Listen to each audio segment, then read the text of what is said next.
Hello, everyone. This is Anu Ramaswamy. I'm the faculty director of the Chadha Center for Global India at Princeton University. I'm jointly appointed across as the Sanjay Swani Professor of India Studies, appointed across Civil and Environmental Engineering and the Princeton Environmental Institute. And I'm absolutely delighted today to welcome our audience as well as our moderator and panelists to the start of a seminar series we're organizing jointly with the Keller Center for Entrepreneurship, focused on entrepreneurship in India. So welcome everyone. And I hope that this is a beginning of a really engaging feature that helps us highlight and learn about the landscape of entrepreneurship in India, as well as introduce our students and faculty to opportunities to actually work or collaborate with entrepreneurs in India to have impact, both on the environment and on society, and of course, technology itself. And so let me talk a little bit today, before we launch into this panel, about the series. So the next slide introduces the series. So we have this series between the Chadha Center for Global India and the Keller Center, which is really focused on entrepreneurship. Our talk today will focus on environmental entrepreneurship in India, addressing air, water, and waste. And I'll introduce our moderator, and she will introduce our speakers in just a moment. I also want to give you a preview that our next talk will be on October 21st, where we'll focus on technology entrepreneurship. And we'll be bringing virtually to campus some of the leading technology entrepreneurs, with the session moderated by Professor Sharad Malik from the Electrical Engineering Department at Princeton University. And we'll round out this series with Entrepreneurship for Sustainable Healthy Cities that I'll moderate, bringing together my own group's research as well as our partnerships in India on infrastructure and food systems innovations for sustainability and health. And so what I want to do is just pause for a minute and introduce Lillian Sang, who is my counterpart and my collaborator at the Keller Center, to take a few minutes to talk about the Keller Center. I just also wanted to highlight that we met jointly and we decided to do this series for two reasons. We really want to excite our students and bring together faculty, students, and potential collaborators in India to learn about the landscape of entrepreneurship, but also think bigger and see, can we think about developing a Tiger Challenge or other collaborative projects with partnerships in mind. So Lillian, if you would like to take a minute just to introduce the Keller Center, then I will introduce Jessica and we launch into this event. Thank you, Anu. My name is Lillian Sang, Associate Director at the Keller Center, and we are absolutely delighted to co-organize this series of talks with you. The Keller Center is a cross-disciplinary center focused on entrepreneurship, design and design thinking, and innovative education at Princeton University. We're in our 15th year, and although we're based in Princeton School of Engineering and Applied Science, we're actually a hub connecting students in disciplines across campus. Each year we engage with over 1,500 students in engineering, the humanities, the arts, social and natural sciences, through over 25 courses and through our flagship co-curricular programs that include a business accelerator and incubator, a startup immersion program, and a program called Tiger Challenge that's based on design thinking principles focused on tackling complex societal issues like we'll be talking about today. Wonderful, and thank you for allowing us to have this joint event, and I'm super excited and hope we actually can think about a few Tiger Challenge topics at the end of the three sessions. So without further ado, let's dive into our first topic, which is environmental entrepreneurship in India, which is the focus of our discussion today. And I want to begin by really shouting out a big welcome to the moderator of this session, Jessica Seddon. And this is a brief slide to introduce Jessica, who I've known for several years now through my own work in India.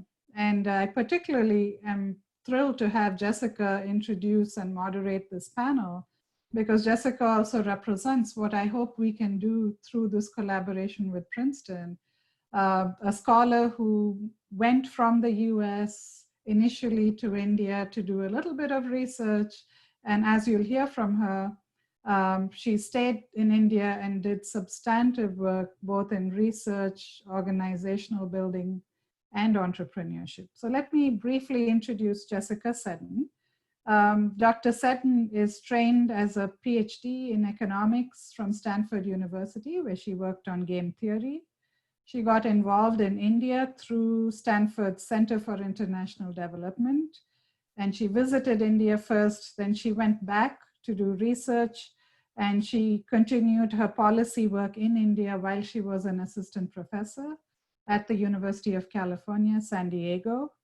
And she went to India, as she says, I moved for a 1-year sabbatical, which ended up being 11-year, very creative, high impact, 11 to 12 years of activities in India that spanned setting up research centers on sustainable cities and development finance, as well as starting her own entrepreneurship activity through the organization called Okapi.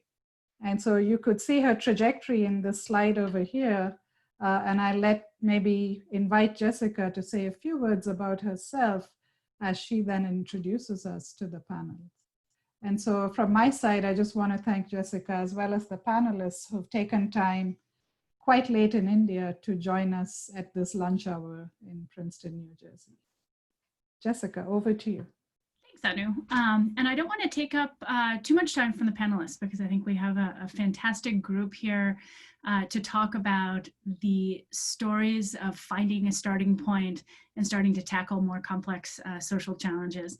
But I do want to highlight a couple of things, just given the audience here, and I'm around at Princeton for part of my time, so feel free to get in touch, and I'm happy to elaborate. But I think one of the things that I realized when I started out as essentially a game theorist looking at data, decision-making, bargaining, and how groups of people behaved. And I moved actually through a series of just really social connections through Stanford, interacting with Indian policymakers and listening to some of the questions that they had and some of the challenges that they were sort of thinking about at that point, actually, with auction design for captive power plants as part of the electricity sector reforms, is that there is a very close and often underutilized connection between social science, natural science research, and very practical, very tangible questions about what is the entry point, what are high leverage interventions into complex systems that are created by the combination of humans and the environment interacting simply by living, coexisting, being on this planet. And that recognition of the value of the intersection of things that look very theoretical or deeply academic and very pointed, very specific questions about what to do next has motivated much of what you see on the right side of this slide. With IFMR and the Indian Institute for Human Settlements, it was trying to set up research programs and actually setting up research programs that were explicitly applied but had a foot in theory. As I moved sort of further off the reservation, and I put Chennai in there because one of the big reasons to set up Okapi, and you'll hear from one of the lead researchers at Okapi, was actually to be able to work in and with people in a city that I called home for a decade in South India, and in many ways still is a home for me. But finding the right way to exercise and to apply that combination of theory, academia, and practical, pointed starting points for dealing with complex challenge, moved out of the research space and into Okapi, where we worked on institutional design. And from that, for various family reasons, led me back to a more global application at the World Resources Institute.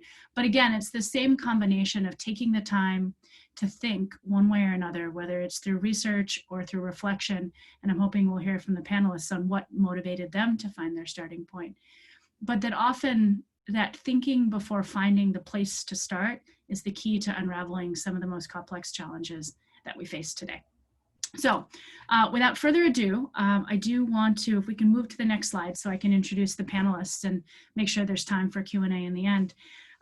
We have three great people here who I'm very curious to hear their stories from. Some I know, some I don't know quite as well, but we'll do this in alphabetical order, and I'll just introduce and then turn it over to each of them to talk about both what they work on and how they work on it.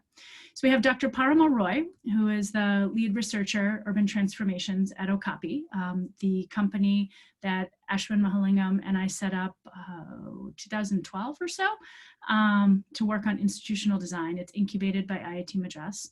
Parama is also an adjunct faculty at IIT Madras, and we were very, very lucky to have Parama join Okapi just in the beginning of when after the Chennai floods of 2015, when we were starting to look at a systemic response. So she'll talk about how to start in both the convening and bringing together of all the groups that have to contribute to a resilient strategy for an 8 to 9 million person metro area with fairly significant environmental risks. We also have Ronak Sutaria, who is the founder and CEO of Respirator Living Sciences. You can find him on Twitter at urbansciences.in.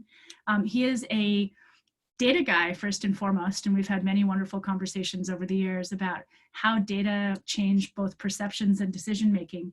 But in this context, he's one of the leaders in low-cost air quality sensors, both in their design and deployment in India. So he'll be talking about that work, but I'd also welcome him to talk about how he came to sensing and air quality sensors as an entry point into what is undeniably a fairly complex multi-sector, multi-geography, multi-activity challenge for India. And we also have Sandeep Patel, who is the founder and CEO of NEPRA, a zero waste to landfill company. He's also a member of the CII Environment Committee, Swachh Bharat Committee for Gujarat, and the Plast India Recycling Committee. I am very excited to have him here to talk about how he has set up I don't know if he'd even call himself an environmental entrepreneur per se, but an entrepreneurial response to a gap in municipal service provision. So I think across the three panelists, as we hear from them, I'd encourage all of you to think through your own ideas about social change, complex problems that you'd like to address, and to really sort of pay attention closely to how each of the entrepreneurs found their starting point, grew their idea into having impact, and engaged with the different stakeholders, powers that be, and others whom they have to work with or convince or otherwise interact with. Because there is no answer that's ever a greenfield, and half the challenge of being an entrepreneur is finding your starting point, finding your niche, and following it through. So without any further, I'd like to turn it over to Parama to share her screen and to tell us a bit about the Chennai Resilience Strategy. And I'd also just like to echo Anu's thanks for all of you for staying up late at night and being willing to share your experiences with us. Thanks.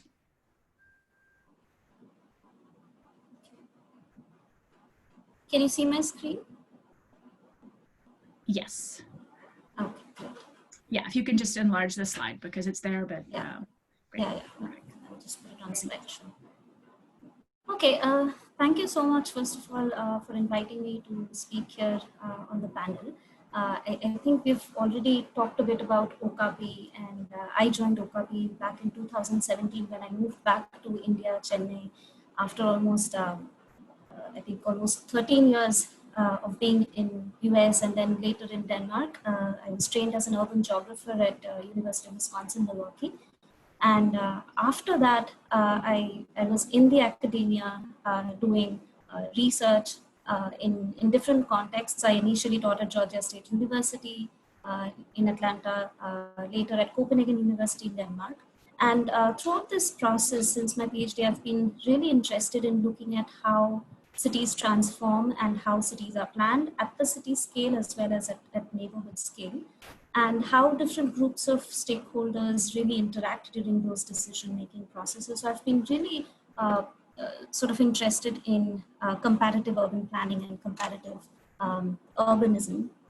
And my journey as an academic and then beyond academics now in Okapi has really given me that opportunity to look at how urban planning really unfolds in different parts of the world. I'll talk about that a little bit in a short while. But my main agenda today is to really talk about Okapi's recent work on developing the Chennai Resilience Strategy. The strategy was basically an outcome of our engagement with the 100 Resilient Cities program, funded and spearheaded by Rockefeller Foundation. But before I talk about the strategy development process, I just wanted to highlight that my experience in the area of urban planning and looking at how urban planning is done in different parts of the world, in different cities across the world, what it did for me was to really open my eyes towards how people really approach the entire planning context. And what was interesting is that although I really was working in very different contexts in different parts of my academic career, as I said, in Atlanta, in Milwaukee, later in Copenhagen, in most of these places, what I noticed was that planning processes, no matter how much, on paper, on policy documents, we talk about multi-stakeholder involvement and public participation, so on and so forth.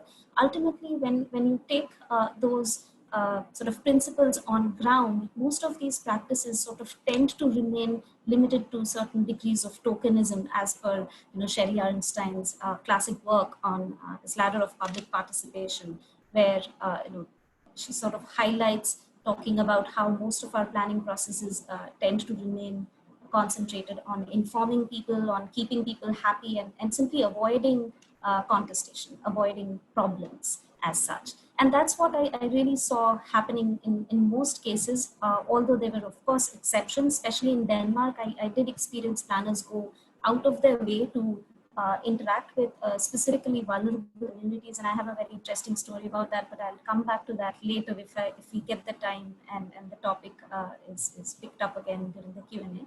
But the point is that while I was in academia, I was sort of on the other side of the line. I was really looking at this as a researcher from outside, somewhat theoretically, and basically trying to judge how planning processes unfold, where are the gaps, also what are the good examples, good practices.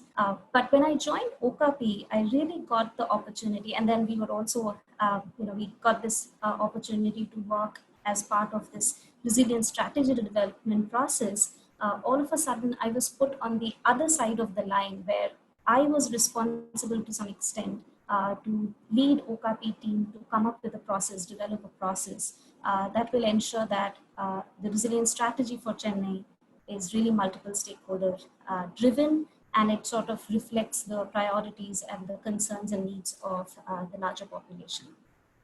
So Chennai Resilience Strategy, it has 5 different areas of focus, water being one of the key ones. And as Jessica pointed, this was all happening post 2015 floods, which was really strong in public memory. So water-related issues and challenges remained identified as one of the key issues that we should address in the resilience strategy. And these key areas were once again identified based on some preliminary work that the resilience team had done even before Okapi joined the work. So we had a starting point as such. When we started thinking about how we go about developing this process, which will be multiple stakeholder driven, this was a very daunting task for us, especially in the context of Chennai and water governance in Chennai, because you have these multiple government agencies, parastatal agencies, who are all working on different aspects of water, but very much in silos. They hardly interact with one another. Somebody is taking care of drinking water, someone else is taking care of flood management, yet another organization is responsible for stormwater drainage, so on and so forth. And to top it all, if you look at the huge number of non-profit organizations and academic agencies who are really doing good work in Chennai on the issue of water, they really sort of occupy peripheral positions in the social network of actors as far as water governance is concerned. And we did this sort of analysis for a different project. So we had to deal with all of these different groups of actors.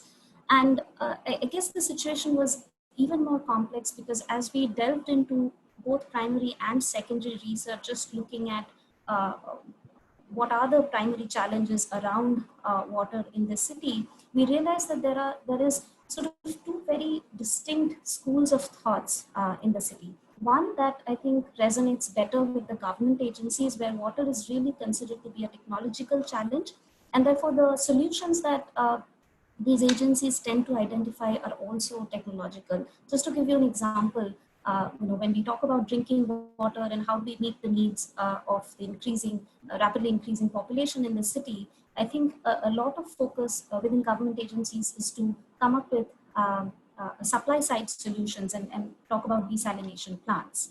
On the other hand, you have another group of stakeholders, primarily from civil society and academia, who would probably argue that water challenge is really a challenge of governance and behavioral challenge, where the solutions should also be more sort of demand side, thinking about how do we conserve water, how do we encourage citizens to be more conservative, what sorts of pricing policies or metering policies should we bring in, so on and so forth. So within this complexity, we had to sort of think about how we develop a process to define the resilience strategy. I would say that, honestly speaking, we did not choose methods which were starkly different from what is done in other parts of the world. We did some of the same things, citizen surveys, working group meetings, but I guess we approached it differently. We were very cognizant of the gaps in these methodologies. So we tried to create more than one avenues for different stakeholders groups to be part of the discussion. And we also made sure that we were using slightly different strategies to target specific stakeholder groups. So when we did the citizen survey, again, we were working within a constrained environment in terms of the time and the resource we had. So the citizen survey was primarily an online survey, but we recognize that online surveys will not reach out to all the citizens or even all the citizen groups in the city. And so what we did was to make sure that the voice of vulnerable communities were part of this process. We did part of the survey also on the ground, like we carried out household surveys, door-to-door surveys, specifically in informal settlements and low-income neighborhoods in the city. The other major aspect of the process was these working group meetings, which are more sort of these common public engagement meetings people usually have. We again tried to make sure that these were not lopsided and one stakeholder group was not overrepresented. So we had people from government agencies as well as NGOs and civil society organizations and academia. Specifically, we made sure that there are those agencies, NGOs or civil society organizations which work closely with, once again, vulnerable communities like the fishing community in Chennai or the resettlement colonies in Chennai, once again, to make sure that their voices, their concerns are part of the discussion. The other innovative thing, I guess, we tried to sort of practice during this process is to use certain tools, certain instruments to really steer the discussion towards a direction where people were not just presenting their preconceived notions, but they were really pushed to think about each of their choices a bit more in details. So, of course, part of the exercise was to think about what are the problems as far as water is concerned that we should prioritize, what are the causes, who needs to fix it, who are the key stakeholders who need to act on this, and then what are the sets of solutions or actions that should be taken. But when we asked people to prioritize their actions or interventions, we didn't only say that just rank your priorities. We said, please go through this exercise of filling out this opportunity assessment sheet where you take each action and think about, are you ranking it high up because you think it's easy to procure funds for it? Do you think this is going to have cross-cutting impact beyond just one problem? Do you think this will have positive or negative implications for the vulnerable communities? What time would it take? So on and so forth. And what was interesting is that by pushing them to really think about each of their choice in depth, it was possible for, oftentimes we actually saw stakeholders sort of switch their decisions, drop some of the things that they had prioritized before and choose something else over the previous choices. As I said, extensive primary and secondary research was part of the whole process, and we published discovery area reports which were focused on each of the 5 focus areas in the strategy, which was detailed research reports. And then finally, the strategy document was a bit more concise because we really wanted to make sure that the strategy document was highlighting key challenges, highlighting the key causes, the stakeholders that need to work on it, and then specify the kind of interventions that we need to prioritize. Some of these interventions were policy-oriented, some were research-oriented, and oriented. And the ultimate step that we followed in the process was do a series of peer review interactions.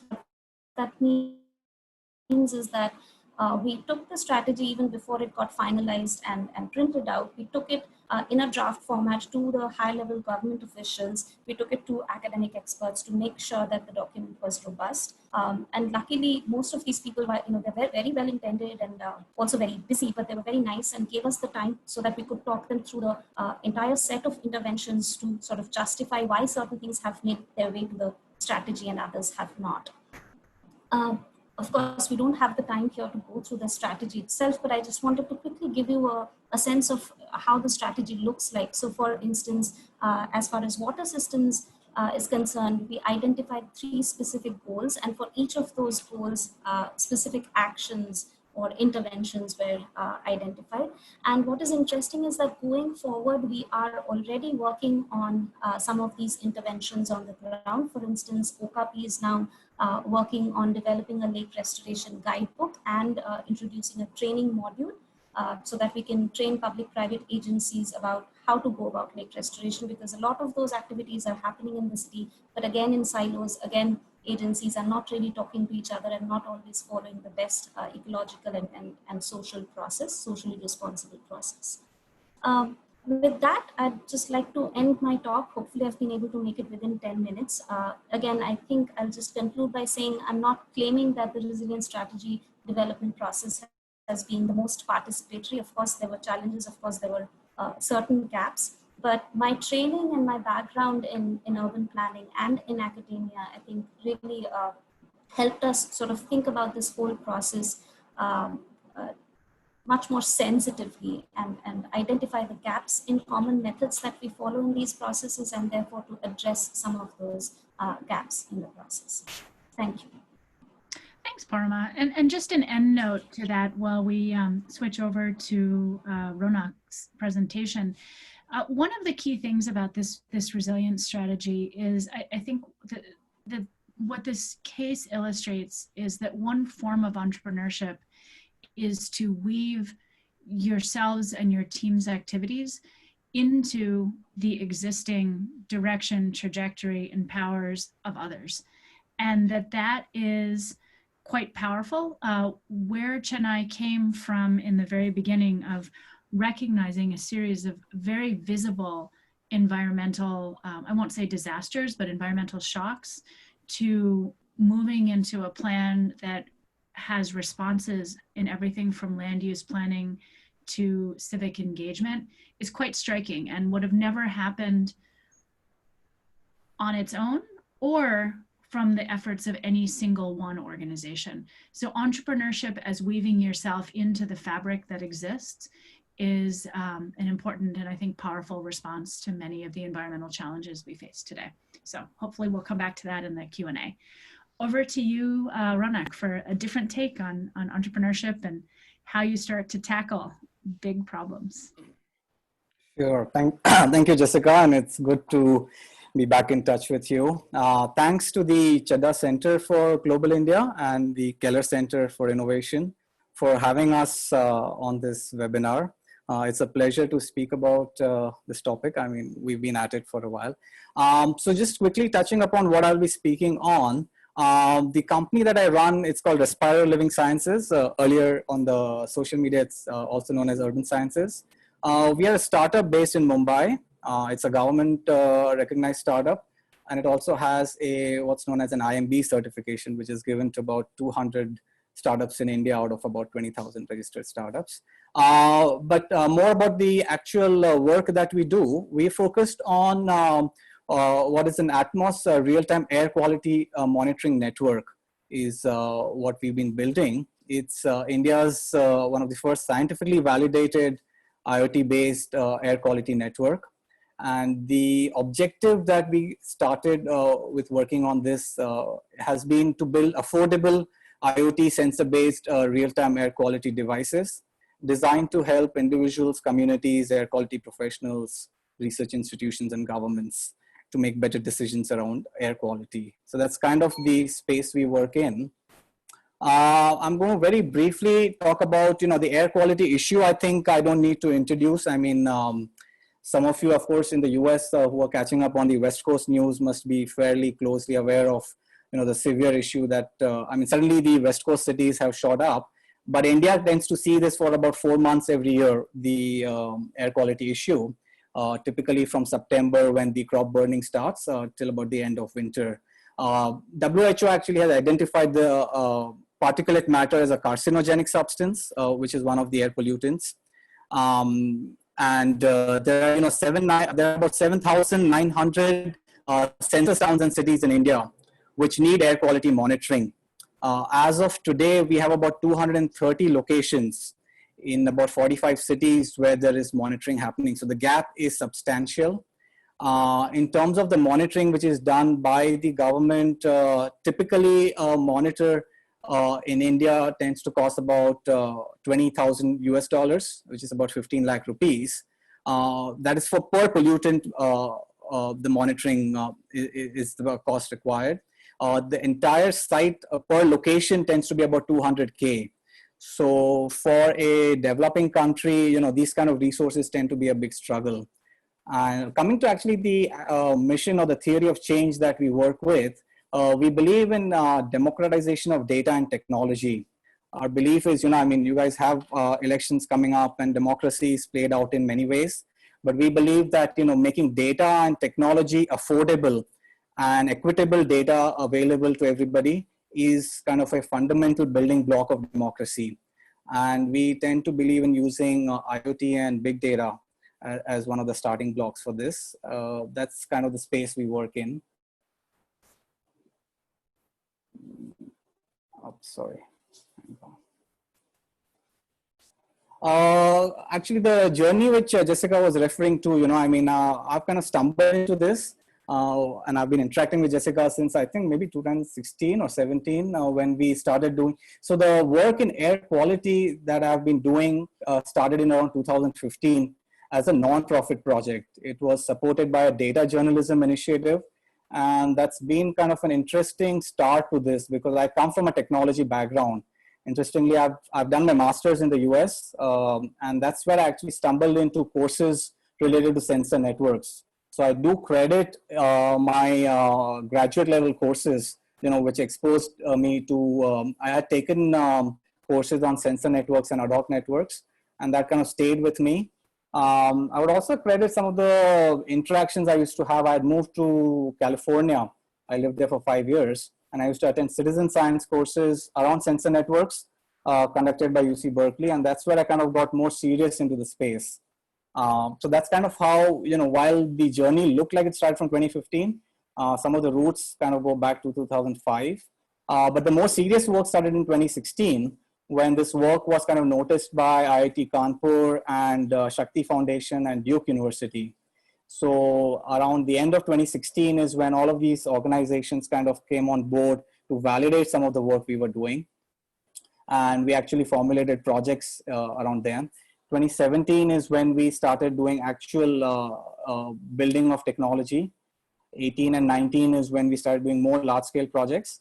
And in the recent year, while even the pandemic has been on, there have been some applications of this technology we found in the COVID response around mass testing. But there are larger studies which are being undertaken with the Ministry of Health and with the pollution control boards in India. Amongst the key credits that I would give actually to our work and what has led us to give sustained impact to the work that we've done is actually to have, built collaborations and partnerships. And these have largely been research-based collaborations. We worked, Shakti had been one of the earliest agencies which supported the work we are doing.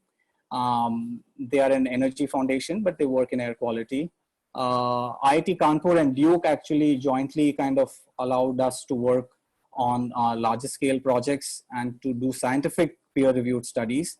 And we've continued working with them since 2016. Industrial research has actually come on board fairly more recently, and Microsoft and Ericsson have shown interest in developing more cutting edge technology. In one of the Ericsson projects, we've now filed a patent around some air quality technologies.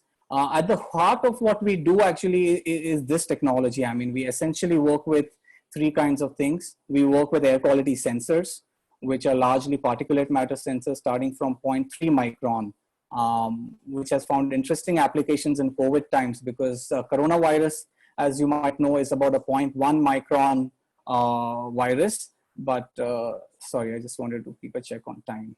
Yeah. So there are sensors that we use. There are PM sensors. We use gas sensors, NOx and ozone, which are also harmful pollutants. And then we use, there are other gas sensors we started working with on VOCs and CO2 sensors. IoT technology is what I have a core background in. So we've continued integrating different kinds of IoT technologies. And the big data, machine learning are the current buzzwords. So we have, but beyond the buzzwords, we have implemented time series and machine learning algorithms. This has been actually an interest for the regulatory agencies in India is to get to the bottom of the accuracy and precision levels around the data. So we've spent close to 2 years just establishing precision levels with regulatory grade equipment. And more recently now we have consistent precision levels for long-term, consistent accuracy levels for long-term data, close to about 0.8 to 0.9 R². So this is what has actually got many of the agencies interested in this work. In terms of technology readiness, we are now, a 3.5-year-old company. We are fairly established in terms of what's known as the technology readiness level. We are at level 8, which is typically what's asked for when you start working with the government. And there is a manufacturing facility set up in Mumbai. In terms of the actual technologies, and IoT is kind of at core of what we do. We have a 4-pronged approach for our IoT where sensing is at the core and different transmission technologies. Data access is made available through APIs, open data APIs. Analytics is, there's both spatial and temporal analytics and integrations with different platforms. We've had Twitter actually, which has come forward and allowed us to integrate with their APIs, the Twitter organization. Air quality at the core is a very large problem. It's a multi-department, multi-sectoral problem. I mean, and making impact on it, frankly, at a nationwide scale will involve policy change. NCAP, as folks who may be in the air quality space might be aware, it's India's clean air. It's the largest clean air initiative. It had a 400 crore budget, which has more recently been now increased to 4,000 crore budget. So a lot of focus is being put on that.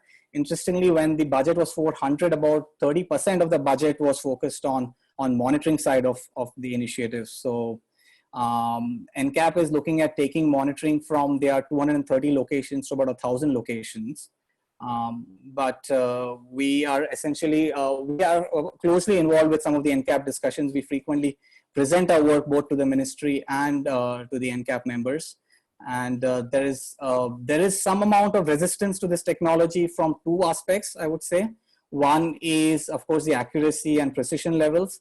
Other is also, it goes back to the democratization process because more widespread use of data allows more people. It's essentially a form of loss of control and loss of power to agencies which may otherwise be guarding pollution data. So there is resistance we are facing at multiple levels, but there is also a great deal of support we get. So I think there are interesting elements. But more from a startup perspective, we are a revenue generating startup. We've been breaking even from the first year. We typically have 5 streams of revenue. Research institutions have been core, IIT Kanpur being a long-standing partner, Duke being the other.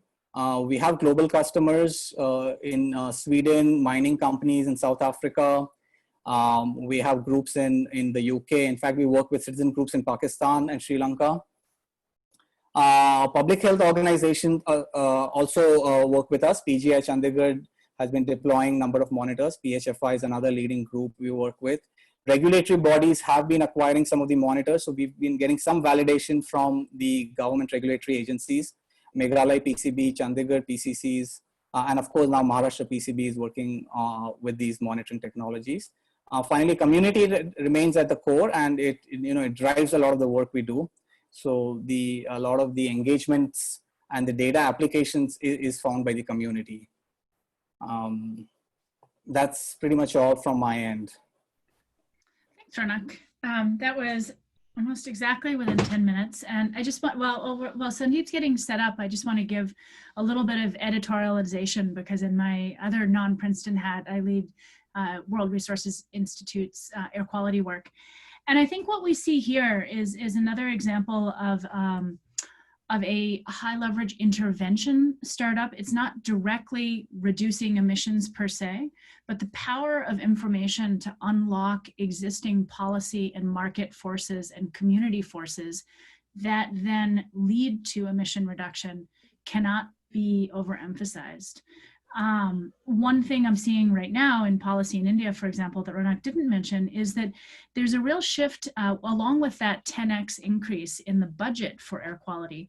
There was also a proposal to shift toward outcome-based transfers to cities and states that would have focused on rewarding cities and states that achieved air quality improvement, but were creative and did whatever it took to actually took the time to figure out how to achieve those improvements. That kind of outcome-based opening for innovation for socially creative strategies can't happen unless the monitoring network is in place and solid.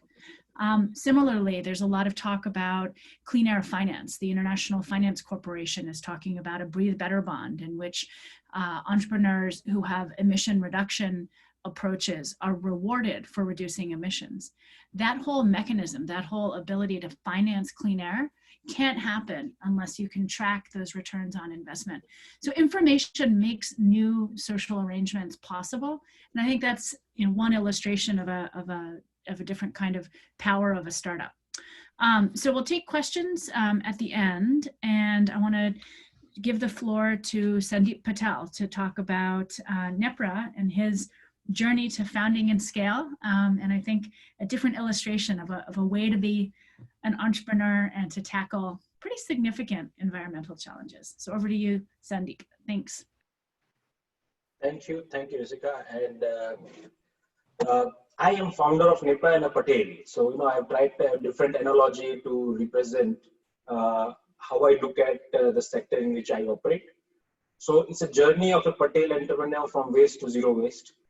And whole beginning was always about going against the herd or the crowd. So I was always looking for unique opportunities and unique challenges. Never worried about. So I did a lot of business in the past which were into activated carbon and also where hands were getting dirty. So, and I used to see a problem before it, opportunity in a problem, and try to create an opportunity out of it before it knocks my door as well. So I was more of a person who can see an opportunity being created from a problem. And something which you always believed in as a business was trust everyone 100% from day one, because we operate in a sector where distrust is the biggest problem and the barrier for existence. So we approach it very differently, where we started building trust and the team. And another biggest characteristic we always had to stick was with business process re-engineering. So there was no process in the last decade which was been a standard one. We had to constantly re-engineer our processes, and we made people comfortable in making the mistakes or learning from them. And we always believe people were never wrong. The processes is where it was wrong. So, in my journey, I've been a lot of keys in this, so I started that we identified the problem in 2006, where I started the company and started building it. 2013 was a life-changing event when I was actually started my commercial operations in 2011. But in 2013, we had a major incident of fire, which completely shook us up to really think about doing this whole business or not. And 2015 and 17 have been near end experiences for the business because of lack of funding for this space and all. But luckily, I've been building my team from before I started business. So from 2003 onwards, I had my old partners who joined me in this business. In 2013, we had a fire. So we were building our blocks, and we just raised first $500,000 in fundraise, and within 3 months we lost everything. And what was important is the people in this photo, they motivated me to say, we want to rebuild this back. And that's what, all our whole business is about, is people who have believed in the idea. It's not just people who, most of them are still working with us since almost 7 years now. And we operate in a sector which is highly unorganized, where waste goes into dustbins or waste pickers or scrap dealers and all. And we are trying to organize by improving the efficiency using technology and removing the intermediation and inefficiencies in the system. We work with most across the country, and more than almost 500 brands who are working in this space. We are a very tech-heavy company in the sense of you name it, and we must be using it for information collection and all. Use it for a lot of data decision making and process improvement, and it has not been from day one, but it has been improvement in the process and the process re-engineering we have been doing. We create infrastructure, so again it takes a lot of effort. We are in India's cleanest city in Indore, which has been four times since last 4 times, and we are expanding to another 6-7 cities as we speak, creating infrastructure for recycling and circularity. So this is what we do. We basically recycle almost everything. We have started doing textile recycling as well. We do plastic rigids, films, paper, metals, etc. So we have solved this problem over a period of 7 years. So it's not that we could be able to do this, but the same cycle of failure and improving has been about going through every single commodity. We now work with companies like Reliance and IKEA for their circularity and their traceable value chain of products. We do a lot of innovations for, so what matters for any business in entrepreneurship in waste is more about constant innovation and improvisation. So we do a lot of recycling initiatives on efficiency and all. We are into AI and ML using robotics for waste segregation. So this is something where we use a lot of improvements on improving the quality of recyclates and recovery improvement in the space. And of course, making a lot of products out of it as well, for plastics, which is normally going to landfill or the seas. So we are trying to create a value chain of it. We do a lot of awareness generation using the waste picker or the self-help groups, using mobile apps, games, etc. And all this has been a journey for us, creating assets and products which actually connect with people, and we operate. So we operate across the country in a couple of activities which we do, and help schools also divert multi-layer packaging and other stuff. So these are school programs which we have designed, and we work with a lot of schools and a lot of NGOs and projects in supporting them to divert this. We've been covered in a couple of awards and but what I would really summarize this journey and entrepreneurship in waste is this all piece. So we started with a problem. There were people to really help me solve this and survive it, and it was a blessing for me that all these years, whenever I think I have a problem and I started looking for team members, somehow some person who is really keen to get into waste with good skill sets and the culture matching has always turned up. Pain is always existing, so that's something which as an entrepreneur you have to learn to live with. Partnership is something which you always have to keep creating, because without creating partnerships and alliances, solving a lot of challenges, and that is only possible if you are able to build trust, and that is the biggest exercise which has taken a lot of time for us. with every single stakeholder.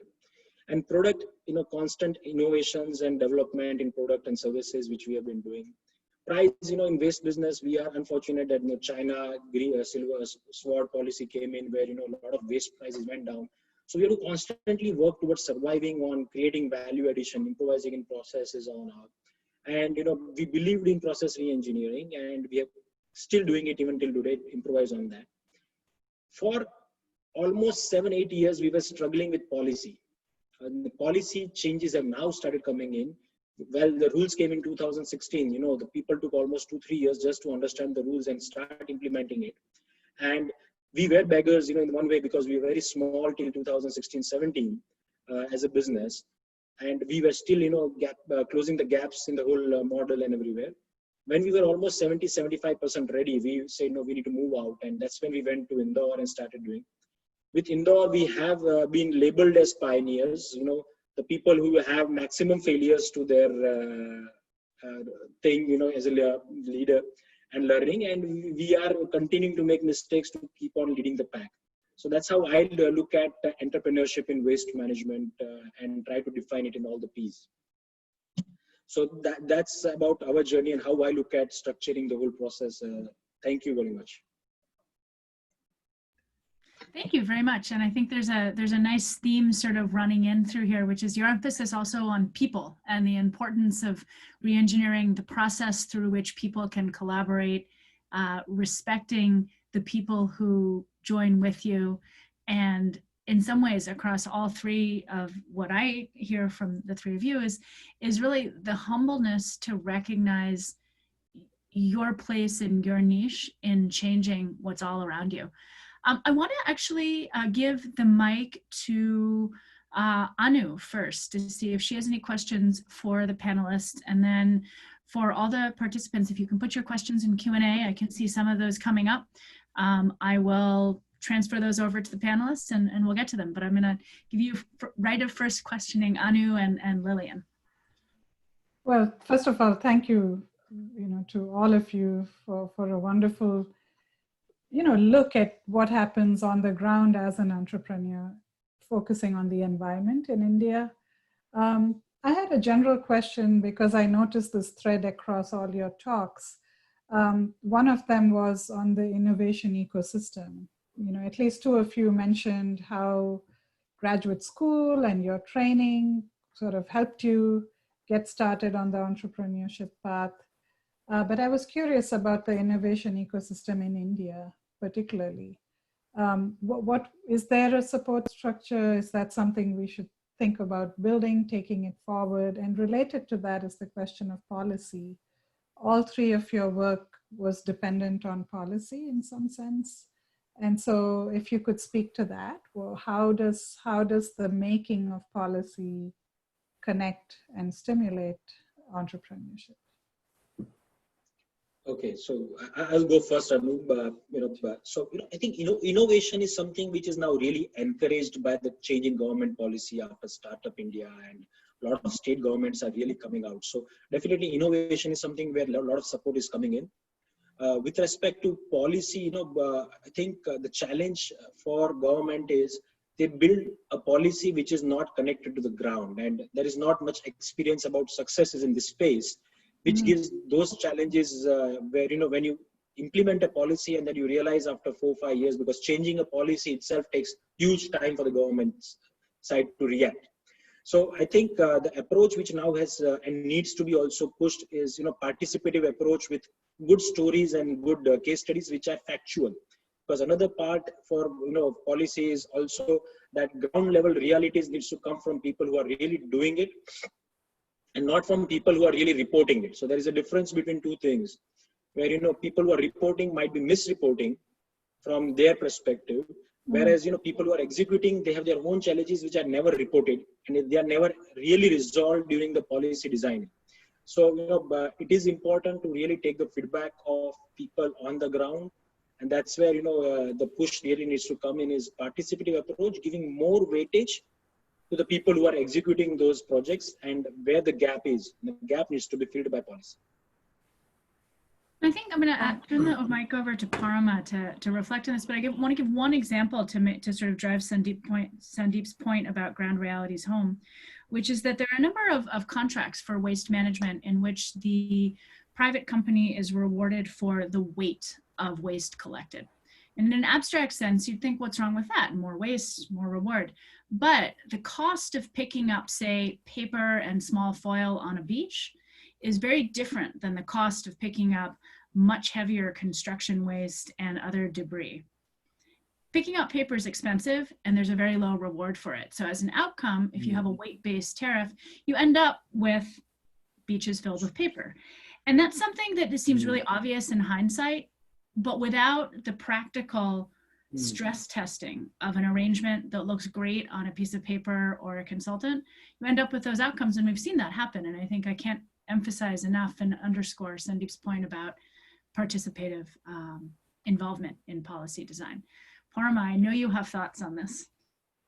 Yeah, I was just thinking, like, I think as there's a very close link between what is the policy landscape right now and the scope for entrepreneurship, because I definitely see an increasing interest within policymakers to think about data gaps, to think about how they can answer certain questions that help them take more informed decision. But I think it's just that there's a lack of time, there's lack of resources. So they are looking towards organizations like us to support them in that respect. And we've had so many different occasions where, for instance, we've been approached by State Planning Commission, we've been approached by the Chennai Metropolitan Development Authority to think about, can you show us what would be the scenario of water if we go forward 20 years from now, exactly how we are doing things right now, business as usual. Can you help give us sort of actually make us, give us some tools that help us make more informed decisions. Similarly, there has been occasions where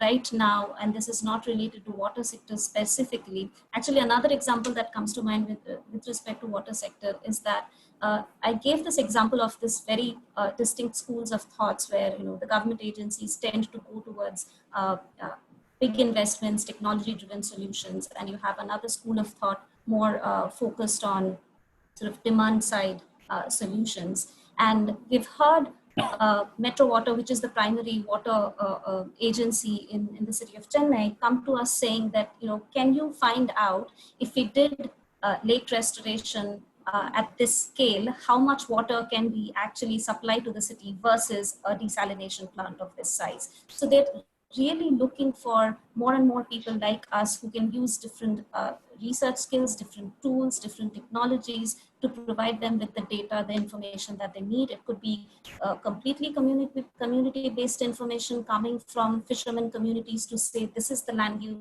this is what we need protected for our livelihoods, or it could be something much more technologically savvy.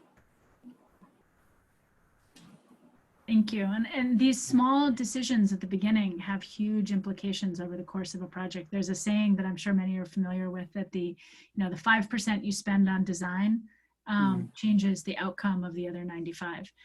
I think, Ronak, I want to add a little bit to Anu's question, because you were in some ways the most classic techie startup that is at the top of kind of the government of India's stated priorities for incubating and supporting. So at the risk of sort of putting you on the spot a bit, how has that ecosystem and how has that kind of stated commitment to policy support for exactly the kind of company that you're building worked out, and what would be your wish list in addition to general reflections on policy?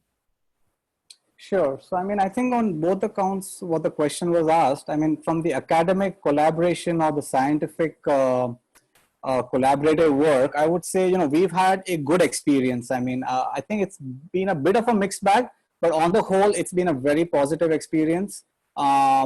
I think what happens in the academic scientific research space is that, they typically, the researchers have good amount of time on their, in some sense, they're not in a rush. One thing that I've found is when you run a startup, there's always a pressure of time to get, products out. Those who've tracked startup companies in the West, it's always move fast, break things kind of things. One thing that I learned working with, academic scientific community is that the thoroughness, we managed to learn from them in a much better way. So that has been a good experience. It also brings a lot of credibility and validation to the work, which is important. And especially in our domain, air quality domain, using the sensor technologies, that was a bit of a green field. So when we started working in this space in 2016, nobody else, had established those kind of benchmarks. So I think in the last 3 years, we've seen that this space now has built the credibility. We recently presented to the principal scientific advisor and got, a fair bit of good interest from him, which goes to show that the entire community, and, there were 5 startups. We were not the only one who presented to him. And now I think, so to answer that question, the academic research has helped us a lot. There were also times when, we had to wait for 6-8 months to get, some work, small bit of work moving. So the speed tends to be a challenge when we work with the academic community, because their timelines tend to run minimum 1 year at a time, stretching up to multiple years. Whereas we prefer to move in months, preferably in matter of weeks if we can. The second part of the question around the policy, I would say that air quality, I jumped into it in 2015, and frankly, I've seen it being on the front lines through the winter. Data has played an active role, all the news broadcasters shouting, levels at the top of their voice during the winter months, has played a good role. This data has also reached the Supreme Court. We've been, fortunate to have been part of some of the proceedings where we've contributed to data reaching the Supreme Court. So in that sense, I think the policy is taking cognizance of the pressing problem. And we found ourselves to be in the mix, when all of this is happening.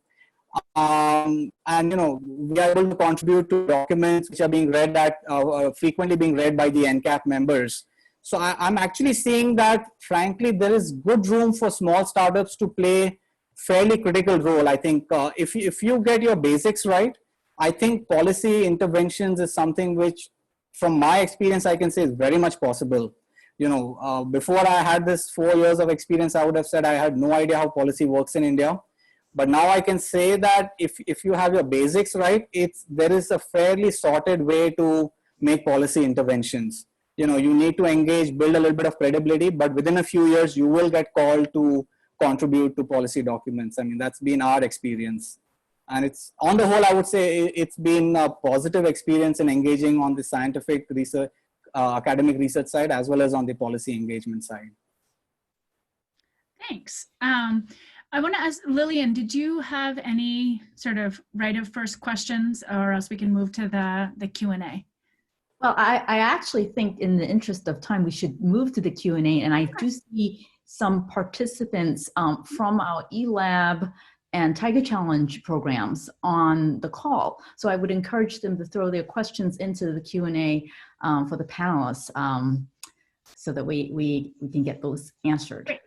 Thanks, Lillian. So there's one question that's coming up from Katya that's kind of a twist on this policy question aimed at Sandeep, in particular on domestic versus international waste and the role of international treaties governing transboundary waste flows. How does that shape your business? I'm just going to editorialize a bit. How does that shape your business growth potential? And also, do you currently work with any of the sort of import-export of waste that's happening in and around India? So I'll answer the last question first, that, I just focus on the domestic waste as a core activity. And I think, what has happened is most of the countries across the world, when they started looking at ESG and all those metrics to really monitor their growth and other metrics, they all realized that waste is the biggest problem which is causing air as well as water pollution as well. So when countries are really focusing on solving their air and water problems, they lead to finding out that most of the contamination happens from improper waste management. And I think China's action towards bringing that policy for stopping in the imports from US, Europe and all, the process was just to not only improvise its internal domestic waste industry, but also to reduce the kind of dependency it had for the raw materials from imports, as well as, environmental implication it was having, forcing people to really improve their environmental compliance. And I think with that kind of approach, most of the countries and most of the brands really got into the limelight of saying that they need to get into compliance because this is a big problem. All countries across the world realize they need to create infrastructure to recycle the waste within their own premises. So I think this whole action and momentum has started just because one country said, I will not take your waste because, I have problems. And we all have read about, fog, smog in Beijing and all those things, the way we have in Delhi. So I think those momentums have really started the talk about creating infrastructure within the own countries to solve. So I think it will continue for some time. For certain commodities which are tough and more contaminating in nature when you are treating it. Paper is still being imported and a lot of people are still doing it because India's 90% of paper consumption is from recycled paper which is imported. So that is something which we will not be able to stop, but definitely plastics have been stopped for import for most of the countries. And that imbalance of, I think, momentum of material will continue for at least a couple of years, but most of the countries across the world are trying to create infrastructure, which will take at least 3 to 5 years to really stabilize. Thanks. Actually, the distribution and the disposition of the world's waste is a key topic in a lot of science fiction and speculative fiction. There's actually one that was published by Arizona State in a US magazine a while ago with one country taking over an entire other country to serve as its landfill. And sort of geopolitically, it wasn't so far-fetched. So I think those points about the interplay of global and domestic are important. Just going back into any other questions from the group.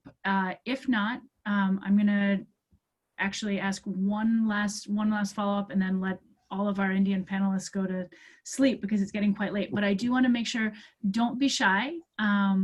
These are very nice people who are here to answer any questions you have about both their work and also about their journey as entrepreneurs.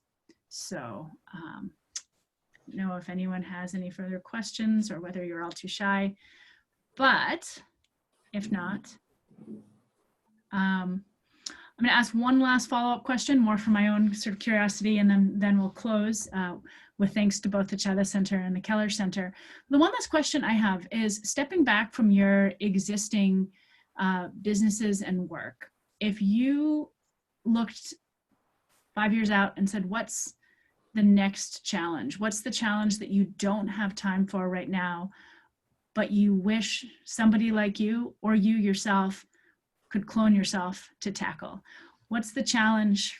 What's the top challenge that you're not working on right now? Just to throw out some ideas for further tiger challenges.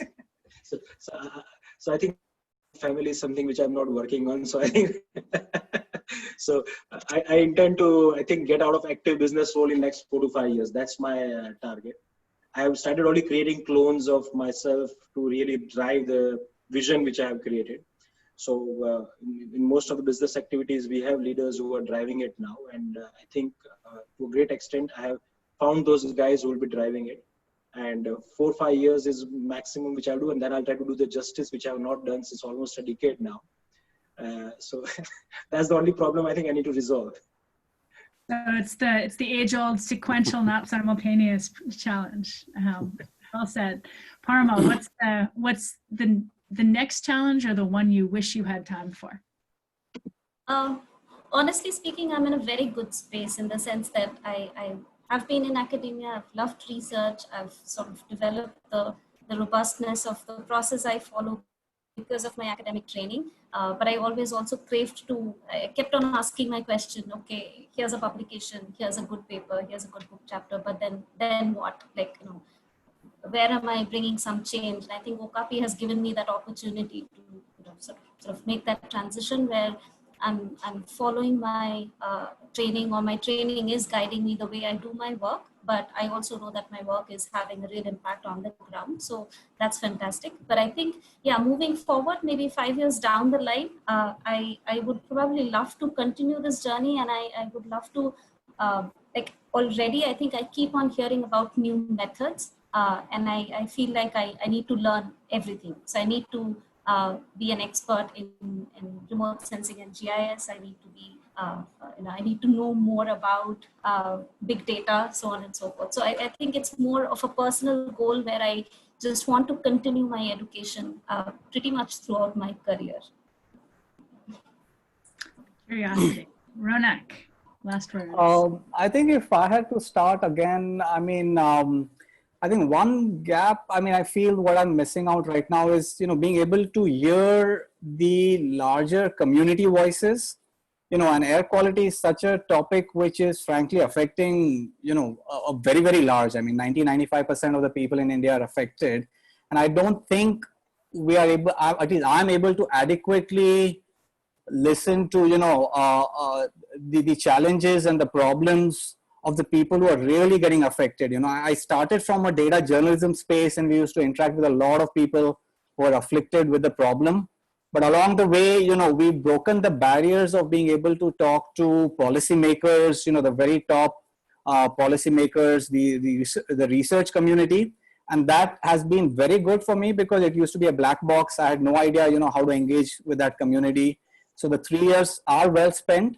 But I think if I had to look back, I think along the way, I feel I have kind of lost the connect with the people who are most affected by the problem, and those could be, the worker communities who are working in, let's say, a steel plant, a cement plant, and reconnecting with the ones who are most afflicted by air pollution, I think is a problem which may not be, at the cutting edge of technology, but is important enough to be able to, work in this domain. So I think I would not want to drift too far away from that and figure out, and it's a social science problem because, I mean, it's a billion people's country. So, you're going to need some decent methodology to be able to figure out how are you going to engage. I don't know those ways, but probably somebody else knows on how to engage with, that scale of affected people. So I think that's what I would say. Well, I'd like to say Ronak meet Parma, Parma meet Ronak. Parma does have those skills, and you're not so far away. You're even in the same time zone. Just one quick, while you're on the spot, is we do have one question from the audience. It's related to your point, Ronak. What has been the most notable progress in India's air quality in recent years, if any? I mean, going back to continued state of the problem. I mean, I can say that my engagement with, folks in NCAP and even at the Ministry of Environment and Climate Change, I would say they're serious. I mean, I can't speak for the times before I engaged in this process, but the notable progress I see is that the meetings, when we do part of the MOEFCC meetings, they are all genuinely serious about trying to make a dent. Frankly, I would say the startup community has not come up with reasonably good solutions, practical, concrete solutions. I mean, the activist community has made good with, getting to the headlines, but the technical community, I think, has not kept up pace with building good quality solutions. But the policy folks are serious, is what I can say is good progress from the air quality side, is all I can say. I look forward to working with you more on that. But I think the most exciting thing that's happening in India on air quality is that people outside the MOEFCC care and are concerned and are thinking about it in the line ministries as well. We have one other challenge from the audience for you, Sandeep, which is plastics recycling. So before you're able to pass on your empire, the one question is, what about plastics that have been repeatedly recycled, and is there a limit? And do you have thoughts on where to go? Because that is a challenge that's doing nothing but growing. So, I think plastic is similar to me that, I say that I would want to retire, but people tell me that it's not going to be possible. So same way, plastic can be recycled numerous times and there is no end to reuse of it. Only thing is, we usually never get the same plastic back. So when it ends up, the applications and the technologies which are coming in, there are ways of using it for the same application multiple times. Yes. But only thing is, till now, people were always downcycling it by doing other applications. But I think the technologies and the focus of repurpose and reusing it for the same application is now coming in. We are working a lot of projects with a lot of brands on those things. And I think in next 1 or 2 years, we'll be able to really showcase on ground these projects along with more people like us doing the same thing. That is a very philosophical answer. I like the you never get back. You can recycle it endlessly, but you never get back quite the same thing. Well, I just want to thank you all for being part of this and for sharing both your personal reflections and your entrepreneurial journeys, and also your commentary on the state of these environmental challenges in India. And thank you to the participants and the question askers and the Keller Center and the Chadha Center on Global India. It's been really fun for me to reconnect with all of you, and I think looking forward to continuing these conversations, because there are many different connections between what all of you are saying. And I think it's important to remember the common thread that as an individual, you can have great power if you choose your entry point and respect the surroundings, whether it's people, policy, other groups, and that's probably the key to a future that we all like. Thanks, Jessica. I just wanted to also just make a few quick closing remarks to thank Jessica, who is right here at Princeton, although virtually. We're all virtually meeting here, but she's a visiting research scholar with the Chadha Center. And so if any of the students on campus have questions on engaging with entrepreneurship in India, you have right here at Princeton, someone who's also working with the World Resources Institute, where she leads their air quality work, and is super well connected, as you can see, with Ronak, Sandeep, and Parma. And I want to thank all three of you for taking time to join us this evening. Before we close, we have a quick show of upcoming events. So thank you to the audience, and please join us. We do have an upcoming event on the 12th. On COVID in Delhi, which would help us to see how we're looking at cities from space during the pandemic and what happens on the ground. We'll have our Keller Center joint event on technology entrepreneurship, moderated by Professor Sharad Malik. And then I'll be talking about more specific projects that we could do jointly with students between India and US cities for sustainability and health. So thank you to the panel, and many thanks to Jessica and to Lillian and to our staff who helped put this together. Thank you. Thank you. Thank you. Thank you. It's a pleasure. Bye, everyone. Thanks. Bye-bye. Bye. Bye. Thank you. Bye-bye. Thank you.